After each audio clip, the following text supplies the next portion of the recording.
নমস্কাৰ স্বাগতম জনাইছো টেক লাৰ্ণিঙৰ অন্যটা ভিডিঅ'লৈ আসাম ইউনিভাৰ্চিটি শিলচৰৰ যি বিএড এন্ট্ৰেন্স এক্সাম আছিলে তো সেই এন্ট্ৰেন্স এক্সামৰ যি ৰিজাল্ট হয় বিএড এন্ট্ৰেন্স এক্সামৰ ৰিজাল্টৰ যি পিডিএফ হয় আপোনালোকে ডাউনলোড কৰিব পাৰিব ইতিমধ্যে ৰিজাল্ট ঘোষণা কৰা হৈছে তো আপোনালোকে ৰিজাল্ট চাবলৈ যিকোনো এটা ব্ৰাউজাৰ ওপেন কৰি assampro.com সাৰ্চ কৰিব assampro.com সাৰ্চ কৰিলে ওপৰতে যিটো ৱেবছাইট দেখিবলৈ পাব তাতে ক্লিক কৰিব তাত ক্লিক কৰাৰ পিছতে আপোনালোকৰ যি মোবাইলৰ পেজ এনেকুৱা ধৰণে ওপেন হ'ব ইয়াতে আপোনালোকে স্ক্ৰল ডাউন কৰিব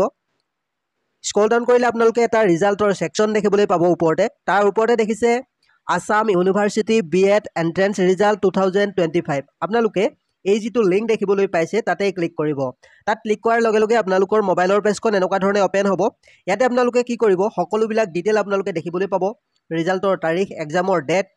এডমিট কাৰ্ডৰ ডেট সম্পূৰ্ণ আপোনালোকে অভাৰভিউ চাব পাৰিব আৰু লগতে আপোনালোকৰ ৰিজাল্টৰ পিডিএফ চাবলৈ তললৈ স্ক্ৰল কৰিব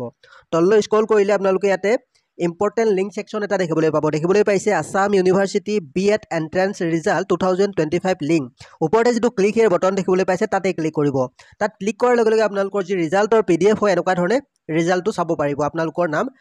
আহিছে নে নাই